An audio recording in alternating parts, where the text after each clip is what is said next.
रामकृष्ण परमहंस का भांजा था हृदय। वो उनको बोलता कि मैं ऐसा बनूं वैसा। अरे बोले पहले अपने को जान ले,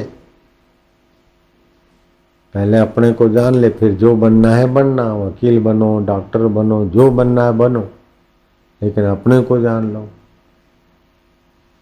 ऐसे करते करते सत्संग होते होते उन्होंने एक बार प्रार्थना किया कि वो सिद्ध पुरुष, जो ब्रह्म ज्ञानी हो, सिद्ध पुरुष हो, वैसे कोई संत के दर्शन हो जाए। रामकृष्ण ने कहा ठीक है। समय बीतता गया, वो थोड़ा सत्संगी भी होता रहा तो उसको और भी कुछ महापुरुष के दर्शन की ललक लगी। तो दरिद्र नारायण जो एकदम भीख मांगते हैं, ऐसे दरिद्र भिखारी करके अपना मन खराब क्यों करना, उसका अपमान क्यों करना। वही नारायण है दरिद्र के रूपों में। दरिद्र नारायण है, गरीब गुरुओं के लिए भोजन भंडारा, तो उनको लाइन में खड़ा रहना पड़ता है। भोजन देंगे फिर पत्तल लेके बैठ खाना है।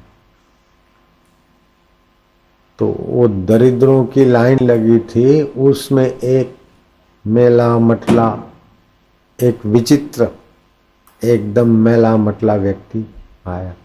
तो उन दरिद्रों ने, भीखमंगों ने उसको अपने नजीक खड़ा नहीं रहने दिया। है दुरट, है दुरट, दुरट। जब लाइन लगी, भोजन मिला, पत्तले, बैठ के सब खाने लगे। उसको तो किसी ने आने नहीं दिया, बैठने नहीं दिया। वो ज्यों का त्यों खड़ा है। जब वो साधु और दरिद्र खड़िया पलटन वाले खा के पत्तले फेंक के गए, तो कुत्ता पत्तले चाटने पहुंचा। तो वो जो खड़ा आदमी था, जिसको दरिद्रों ने ठुकरा दिया था, वो जाकर पत्तलों में खाने लगा। तो कुत्ता भी पत्तले से अपना पेट भरे और ये भी। तो एक हाथ तो कुत्ते के गले में और एक हाथ से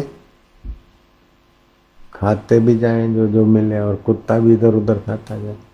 रामकृष्ण उसको भांप रहे थे, और शांत होकर रामकृष्ण को हृदय की मांग की याद आ गई। हृदय को बुलवाया, बोले ये है सिद्ध पुरुष, छुपे हुए परमहंस। मान क्या, अपमान क्या, कुत्ता क्या, झूठा क्या, पवित्र क्या, अपवित्र क्या। तो संत में 3 प्रकार के होते हैं। आचार्य कोटि के होते हैं, हंस कोटि के होते हैं, परमहंस कोटि के होते। तो यह है परमहंस। तुम चाहते थे ना कोई परमहंस संत का दर्शन करो, तो वो है। तो हृदय को हुआ कि जाके पूछूं। तो हाथ जोड़े बोले ब्रह्म ज्ञान हो गया और परमहंस पद की कैसे समझे कि परमहंस पद। तो उसने देखा, जब प्रश्न ऐसा ऊंचा था तो उस पुरुष ने देखा जो कुत्ते के गले में हाथ डाल के पत्तले से अपना पेट भर रहे थे, जूठी पत्तले। उसने देखा और कहा कि नाली का जो पानी है वो और गंगा जल जब एक ही तत्व रूप में दिखे तो समझ लेना परमहंस हो गया। वहां अच्छा और बुरे का भेद नहीं होता। जैसे स्वप्न में अच्छी चीजें भी दिखती है, बुरी भी दिखती है, लेकिन एक ही आत्मदेव का विलास है। ऐसे ही सारा जगत एक परमात्मा का विलास है। हिया है, हुआ है, विरायने झगड़ो कने, ये सब बहुत छोटी स्थिति के लोग करते। जितना हल्का मन उतना बीती हुई बात में परेशान होगा। जितना हलकट मन उतना ही भविष्य की भय की कल्पनाओं में मरेगा। जितना हलकट मन उतना ही वर्तमान में घमंड करेगा, मैं ऐसा हूं, मैं ऐसा हूं, अथवा मैं दुखी हूं, मैं परेशान हूं। ये हल्के मन की पहचान। भूत में गिरेगा, भविष्य में गिरेगा, या तो वर्तमान में दल दल में फतफताता रहेगा। अरे देखते देखते भूत वास्तविक में भूत नहीं है और भविष्य वास्तविक में भविष्य नहीं। और काल है, बरत रहा है, पसार हो रहा है, उसको देखने वाला वास्तव में है।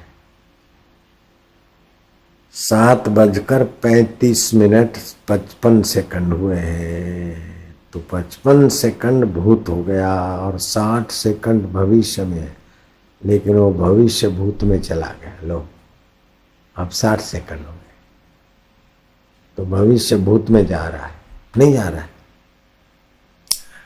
सेकंड का 10वां हिस्सा देखो तो बरत रहा है, और सेकंड भी बरत रहा है, मिनट भी बरत रहा है, पसार होता है वर्तमान काल। तो काल बरत रहा है, पीछे की कल्पना भूतकाल, आगे की कल्पना भविष्य काल, और अभी की कल्पना वर्तमान काल। काल को जानने वाला मैं अकाल आत्मा हूं। ओम आनंद, ओम शांति। काल के समय की धारा में शरीर बचपन छोड़ दिया, जवानी छोड़ दिया, दुख छोड़ दिया, सुख छोड़ दिया, लेकिन अछूट मैं अपना आपा, मैंने अपने आप को कभी नहीं छोड़ा। शरीर भी मैं छोड़ दूंगा, लेकिन फिर भी मैं तो रहूंगा, चाहे स्वर्ग रहूं, चाहे नरक रहूं, चाहे अपने आप को जानकर ब्रह्ममय हो जाऊं, लेकिन मेरा नाश कभी नहीं होता। मैं अविनाशी हूं। श्वास अंदर गया, सो बाहर है तो हम, वो मैं हूं जिसकी मौत नहीं होती। जब अमर आत्मा है, फिर ये नहीं है कहो, हूं नहीं है कहो, ये छाजेला परेशान, क्यों परेशान होना। शिव जी कहते हैं, उमा कहूं मैं अनुभव अपना, सत्य हरि भजन जगत सब स्वप्ना। तो ज्यों ज्यों जगत की बातें याद करते, त्यों त्यों काम क्रोध लोभ मोह राग द्वेष बढ़ता है। इसलिए भगवान राम के गुरुदेव वशिष्ठ जी कहते हैं कि आत्माभ्यास करें, आत्मचिंतन करें। जैसे वो काल बरत रहा है, मैं अकाल हूं, तो ये आत्मचिंतन। आत्मा मना अपने मैं का चिंतन। आत्मा ऐसा नहीं कोई इतना उतना कोई चीज होती,